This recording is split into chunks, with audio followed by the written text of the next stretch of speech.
Hi hello ನಮಸ್ಕಾರ ಸ್ನೇಹಿತರೆ. ಇಲ್ಲಿ ದುರ್ಗಾ ಮದುವೆ ಮಾಡಬೇಕು ಅಂತ ಹೇಳಿ ದುರ್ಗಾನ ಮನೆಯಿಂದ ಕರ್ಕೊಂಡು ಹೋಗಿ ಬಂದಿದ್ದಾರೆ ಚಿಕ್ಕಪ್ಪ. ಹಾಗಿದ್ರೆ ಆಯಿತು, ಏನು ಕತೆ ಇದು ಎಲ್ಲವನ್ನ ಕೂಡ ತಿಳ್ಕೊಬೇಕು ಅಂದರೆ ಈ ಒಂದು ವಿಡಿಯೋವನ್ನು ಪೂರ್ತಿಯಾಗಿ ನೋಡಿ. ಇಲ್ಲಿ ದಿನೇ ದುರ್ಗಾ ಈ ಮನೆಯೇ ಆವರಿಸ್ಕೊತಿದ್ದಾಳೆ ಅಂತ ಹೇಳಿ ಮಾಯಾಗೆ ಅನ್ನಿಸ್ತದ. ಮಾಯಾ ಅವಳ ಮುಂದೆ ಸೋಲ್ತಿದ್ದಾಳೆ ಅಂತ ಅನ್ನಿಸ್ತದ.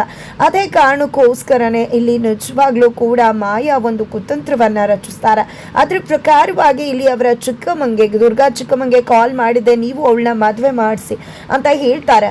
ನಾವ್ಯಾಕೆ ಮದುವೆ ಮಾಡಿಸ್ಬೇಕು, ನಿಮ್ಮ ಮಾತು ಕಟ್ಕೊಂಡು ಅಂತ ಅವ್ರು ಕೇಳಿದ್ದಕ್ಕೆ ನಿಮಗೆ 5 ಲಕ್ಷ ದುಡ್ಡು ಕೊಡ್ತೀನಿ ನೀವು ಮದುವೆ ಮಾಡಿಸಿದ್ರಿ ಅಂತ ಹೇಳ್ತಾರೆ. 5 ಲಕ್ಷದ ಆಸೆಗೆ ಅವರ ಚಿಕ್ಕಮ್ಮ ದುರ್ಗಾಗೆ ಮದುವೆ ಮಾಡಿಸೇ ಬಿಡ್ತೀವಿ ಅಂತ ಹೇಳ್ತಾರೆ. ಅದೇ ನೆಪ ಇಟ್ಕೊಂಡು ಇಲ್ಲಿ ಅವ್ರ ಗಂಡನೂ ಕೂಡ ಒಪ್ಸಿದ್ದೆ. ಇಲ್ಲಿ ಕೊನೆಗೂ ಬೆಂಗಳೂರಿಗೆ ದುರ್ಗಾ ಇರೋ ಮನೆಗೆ, ಶರತ್ ಮನೆಗೆ ಬಂದೇ ಬಿಡ್ತಾರೆ ಚಿಕ್ಕಪ್ಪ.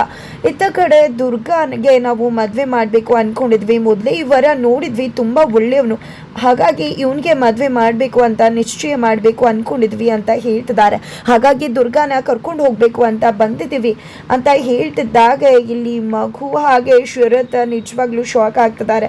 ಇವ್ರಿಗೆ ಎಷ್ಟು ಶಾಕ್ ಆಗ್ತಿದೆಯೋ ಅಷ್ಟೇ ಶಾಕ್ ಇಲ್ಲಿ ನಿಜವಾಗ್ಲೂ ದುರ್ಗಾಗೂ ಕೂಡ ಆಗ್ತದೆ. ಯಾಕಂದರೆ ದುರ್ಗಾ ಮಾತು ಕೊಟ್ಟಿದ್ಲು, ಇಲ್ಲಿ ಯಾವುದೇ ಕಾರಣಕ್ಕೂ ನಿಮ್ಮನ್ನು ಮತ್ತು ನಿಮ್ಮ ಮಗುನ ಒಂದ್ ಮಾಡೋ ತನಕ ನಾನು ಈ ಮನೆಯಿಂದ ಹೋಗೋದಿಲ್ಲ, ಹಿತಪುಟ ನಿಮ್ಮ ಜೊತೆ ಮಾತಾಡೋವರೆಗೂ ಈ ಮನೆ ಬಿಟ್ಟು ಹೋಗೋದಿಲ್ಲ ಅಂತ. ಆದರೆ ಈ ಕ್ಷಣ ಆಕೆ ತನ್ನ ಮಾತನ್ನು ಮುರಿದು ಮನೆ ಬಿಟ್ಟು ಹೋಗಬೇಕಾಗಿದೆ.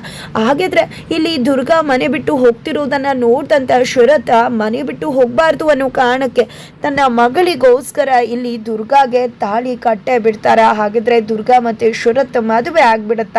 ಮಾಯಾ ಮಾಳವಿಕಾ ಇಬ್ಬರ ಒಂದು ಪ್ಲಾನ್ ಉಲ್ಟಾ ಹೊಡೆಯತ್ತ. ಏನಾಗತ್ತೆ ತಿಳ್ಕೋಬೇಕು ಅಂದರೆ ಈಗಲೇ ನಮ್ಮ ಈ ಚಾನಲ್ನ ಸಬ್ಸ್ಕ್ರೈಬ್ ಮಾಡಿ, ಹಾಗೆ ಮುಂದಿನ ವಿಡಿಯೋಗೋಸ್ಕರ ರೀಚ್ ಮಾಡುವುದನ್ನು ಮರಿಬೇಡಿ.